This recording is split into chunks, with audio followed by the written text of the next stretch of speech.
tout savoir sur le stand-up paddle gonflable de course ET8 14x27 de Decathlon, tel est le sujet du jour.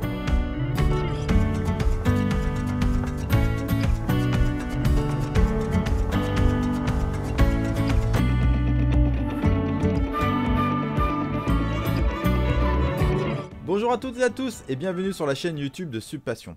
J'ai reçu il y a quelques semaines ce dernier stand-up paddle gonflable de course Decathlon. Depuis, j'ai pu le tester dans différentes conditions et je te propose de le découvrir avec moi. Donc, au sommaire de cette vidéo, pour qui est destiné ce sup, quelles sont ses caractéristiques, l'unboxing, sa mise en place, sa présentation détaillée, mes tests sur l'eau avec mon avis et celui des copains qui l'ont testé aussi, sans oublier les plus et les moins, ainsi que ma conclusion générique.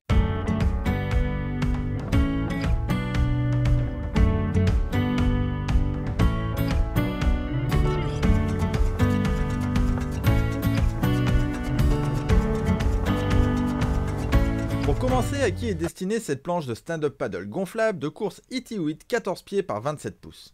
Decathlon la présente comme une planche destinée aux pratiquants confirmés, mais je ne suis pas d'accord avec ça. Tu vas me dire, ça commence bien. Ce que je veux dire par là, c'est que ce sup est pour moi accessible à toutes et à tous, surtout vis-à-vis de la précédente version en 25 de large. Si ce modèle existe, c'est parce que beaucoup de personnes ont fait remonter l'information suivante à Decathlon. La 25 de large n'est pas très stable pour des niveaux intermédiaires. Si jamais tu n'avais pas vu ce test, je te mets le lien en haut et dans la description. Reste bien jusqu'au bout de cette vidéo, je te donne d'autres informations dans ma conclusion. Parlons des caractéristiques. C'est un stand-up paddle gonflable typé flat water avec son étrave fine et pointue. Il est disponible en un seul modèle, gris anthracite, gris carbone et orange sanguine. La planche est fabriquée en drop stitch lissé et renforcé pour apporter robustesse et résistance. Elle fait 14 pieds de long par 27 pouces de large et 6 pouces d'épaisseur, c'est-à-dire 427 cm de long, 69 cm de large et 15 cm d'épaisseur. Le tout pour 310 litres et un peu plus de 12 kg sans l'aileron et sans le leash. La planche est optimisée pour une personne de 110 kg maximum. Il est vendu avec son sac de transport, son leash, son aileron, 2 pages de réparation et sa notice au prix de 650 €. La pompe et la pagaie ne sont pas inclus, attention à ça. Voilà pour les caractéristiques. Il est temps maintenant de le découvrir ensemble. Pour commencer, ce paddle gonflable tient dans un grand sac à dos éco-conçu sans roulette. Il a des élastiques et une sangle sur le côté droit pour y mettre ta pompe. D'ailleurs, j'ai testé cette très bonne pompe ET8. Tu peux retrouver le lien dans la vidéo ici en haut et dans la description. Sur le côté gauche, tu as une poche et une sangle pour y mettre la pagaie. Sur le sac, tu as les caractéristiques de la planche, c'est-à-dire ici la 14 par 27 par 6 en 310 litres et qui fait en effet un peu plus de 12 kg. Derrière, tu as 2 bretelles de portage renforcées et doublées. L'ouverture se fait facilement devant avec un large zip. À l'intérieur, on y trouve la planche qui est tenue par une large sangle qui permet de la compacter à l'intérieur. Toujours à l'intérieur du sac, tu peux y trouver des informations pratiques faisant office de notice, comme par exemple gonfler la planche à 17 PSI de pression. Tu as aussi 3 QR codes qui te renvoient vers les vidéos tuto et ça, c'est pas mal du tout. Enfin, tu as une poche intérieure comprenant la notice, le kit de réparation, le leash et l'aileron. Il est temps de regarder ce sup plus en détail. Fais bien attention à la manière dont est pliée la planche, il te fera refaire pareil pour optimiser son rangement. On commence par enlever les protections blanches en plastique tout en déroulant la planche. Maintenant, il te faut la gonfler et là, on a une valve nouvelle génération designée par ET8. Avec ce système, tu ne peux pas te tromper. Ouvre le capot noir et là, tu as la valve avec les indications in et out. In pour gonfler, out pour dégonfler. Si la valve est en position out, il t'est impossible d'y enfoncer l'embout de la pompe. Franchement, c'est top. Une fois que tu as bien mis l'embout de ta pompe, il te faut la gonfler à 17 PSI, Dixit Decathlon. Avec cette pompe manuelle double action, il m'a fallu 6 minutes pour la gonfler. Si tu préfères, tu peux aussi utiliser la dernière pompe électrique Decathlon que j'ai testée pour toi et là, j'ai dû mettre une dizaine de minutes. Tu as le lien en haut et dans la description. Une fois à la bonne pression, tu enlèves l'embout et voilà, c'est terminé. Ensuite, il te faut mettre ton leash. Là, c'est très simple, tu passes la cordelette dans l'attache de leash avec patience. Ensuite, tu passes le velcro et tu refermes le tout. Le leash est un leash accordéon classique bien fini et robuste. Et enfin, il te faut mettre l'aileron en plastique typé race avec sa forme spécifique. Comme tu peux le voir, la vis est à l'arrière de celui-ci, ne te trompe pas. Il faut glisser l'écrou dans le rail US Box, mettre l'aileron en l'introduisant par l'avant, et enfin visser sans outil. Pour plus d'efficacité, je t'invite à mettre l'aileron le plus à l'avant possible. L'avantage du boîtier US Box, c'est que tu peux aussi y mettre l'aileron que tu veux. Un aileron souple par exemple pour la navigation en rivière. Voilà, ton stand-up paddle gonflable de course City 8 14x27 de Decathlon est prêt à naviguer. Je te montre quand même comment on le dégonfle. Avec l'aide de cette nouvelle valve, tu as juste à tourner le capot sur Out pour laisser s'échapper l'air. Autre avantage, si tu dévises doucement, tu peux gérer le bruit. Regardons ce sub plus en détail. Pour commencer à l'avant, tu as un nose de type flat water en matière semi-rigide pour favoriser la vitesse. Par rapport à la 1425, celui-ci est plus profilé et mieux intégré à la planche. Il fait vraiment qu'un avec celle-ci. Ensuite, tu as la valve que je t'ai présentée précédemment et juste derrière, une attache pour y fixer ton action cam ou ta caméra de sport comme on dit en français. Tu as le choix avec une GoPro ou une lampe torche par exemple. Ensuite, sur tout le long de la planche, tu as un stringer fibre de carbone pour augmenter la rigidité et éviter que la planche vrille avec le temps. Après, on a un filet très propre à Decathlon pour y mettre une bouteille, je t'en reparle après dans mon test. Au niveau des poignées, tu en as deux larges en forme de V sur toute la longueur pour t'aider à porter la planche en mode départ de course de beach race ou pour t'aider à la sortir de l'eau. Au centre, tu as la grande poignée de portage avec des lignes orange pour t'aider à te positionner sur la planche. Parlons du grip, il est rainuré différemment selon là où tu te trouves et sa densité est variable. Le but est toujours de faciliter ton positionnement sur la planche.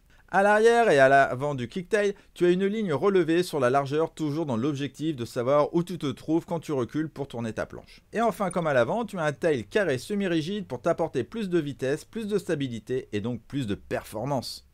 Sur le côté, tu as les caractéristiques de la planche avec sa taille, son volume et son poids. On la retourne et on retrouve le stringer fibre carbone sur tout le long pour augmenter la rigidité une fois la planche gonflée. Pour cacher l'impact de la valve sur le drop stitch, tu as un rond collé dessus avec marqué valve pump. Et à l'arrière sur le stringer en carbone, tu as des indications de pliage. Il faut vraiment les voir, ce n'est pas évident si tu ne fais pas attention. Et donc tu as l'aileron designé au Water Sports Center d'Hendaye en France. Tu veux savoir ce que j'en pense ? J'ai testé cette planche sur le flat et dans une mer plus agitée. Pour rappel, je fais 77 kg pour 1m79. Première chose et premier ressenti, la glisse. Cette board a une très bonne glisse dès le premier coup de pagaie et on prend très vite de la vitesse. Cela est dû à sa rigidité ainsi qu'au nose et au tail semi-rigide. Au niveau stabilité, avec 27 de large, autant vous dire que pour moi qui navigue sur une 23, c'est finger in the nose. Que ce soit sur le plat ou sur un plan d'eau agité, elle est vraiment très stable et l'aileron y joue pour pas mal aussi je pense. Au niveau des accessoires, le leash est très agréable avec sa mousse à l'intérieur et le velcro est solide. Par contre, je n'ai pas trop compris le filet. Alors, peut-être qu'on peut y glisser des accessoires spécifiques Decathlon, mais franchement, ce n'est pas du tout pratique pour moi qui naviguais avec mon sac qui avait à l'intérieur mon matos pour filmer. C'est là qu'on voit que c'est une planche spécifique pour la course et y mettre une bouteille d'eau et pas une planche pour partir à l'aventure et y mettre un sac à dos étanche.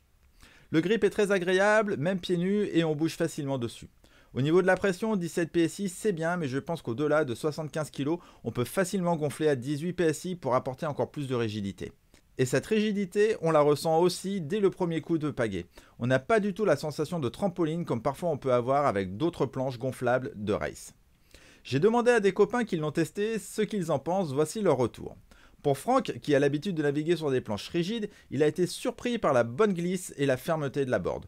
Ensuite, il n'a pas du tout ressenti l'effet d'euro, c'est-à-dire partir à droite et à gauche. Il a apprécié son esthétisme et pour lui, c'est une planche pour démocratiser sa pratique et ses performances à un prix abordable.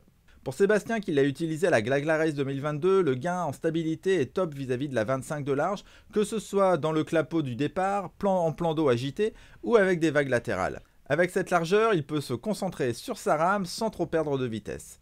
Elle glisse bien, elle est bien rigide et le pad est confortable. Pour Nicolas, le nouveau modèle est plus nerveux, plus maniable, plus stable, plus confortable, avec un look plus passe-partout.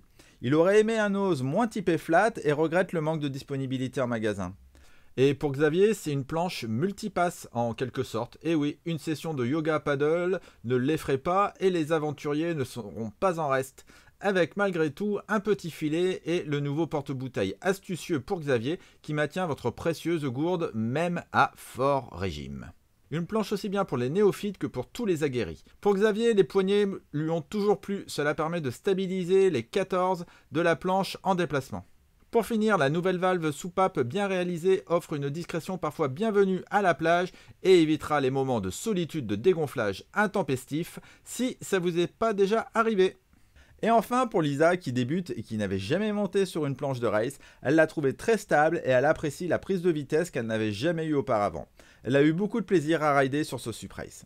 Si toi, tu l'as testé aussi et que tu la possèdes, n'hésite pas à en parler dans les commentaires. Donc pour moi, voici les moins de cette planche. Le manque de roulettes sur le sac, même s'il existe un sac à roulettes que vous pouvez acheter à part. Le filet qui est trop spécifique pour une bouteille d'eau ou une gourde. Le manque de simplicité pour passer la cordelette dans l'attache de liche. Et cette attache n'est pour moi pas dans le bon sens, elle devrait être parallèle à la planche et non perpendiculaire. Et enfin, ce n'est pas super simple si on a de gros doigts pour visser l'aileron. Les plus pour finir par des choses positives, les QR codes à l'intérieur du sac c'est une très bonne idée. La valve nouvelle génération est vraiment top et va faciliter la vie de beaucoup de monde. Et enfin les performances qui pour une planche gonflable sont vraiment proches d'une planche rigide. En conclusion, ce stand-up paddle gonflable de course Itiwid 14x27 de Decathlon, qu'ils appellent aussi le stand-up paddle de race 500 gonflable, est une planche qui va séduire le plus grand nombre d'entre vous. C'est un sub gonflable vraiment adapté à l'entraînement et à la compétition. Ce n'est pas pour rien qu'il a été validé par notre championne française Olivia Piana, championne du monde 2021 ICF en sub gonflable. Avec son côté compact, il est facile à transporter et à stocker chez toi et dans le coffre de ta voiture. Enfin, le Shep offre vraiment une très bonne glisse et au niveau rapport qualité-prix, c'est compliqué de faire aussi bien, même si je ne connais pas toutes les planches du marché. Je sais pour l'avoir lu sur les réseaux sociaux qu'il y a eu quelques problèmes sur les premières productions des planches avec quelques fuites. Sache que cela a été normalement complètement résolu sur les dernières productions. Voilà, c'est terminé pour cette vidéo. Si tu l'as trouvée intéressante, je t'invite à cliquer sur le pouce vers le haut et à la partager. Tu peux retrouver cette vidéo sous forme d'article sur subpassion.com et je te dis à très vite pour de prochaines vidéos. Ciao ciao.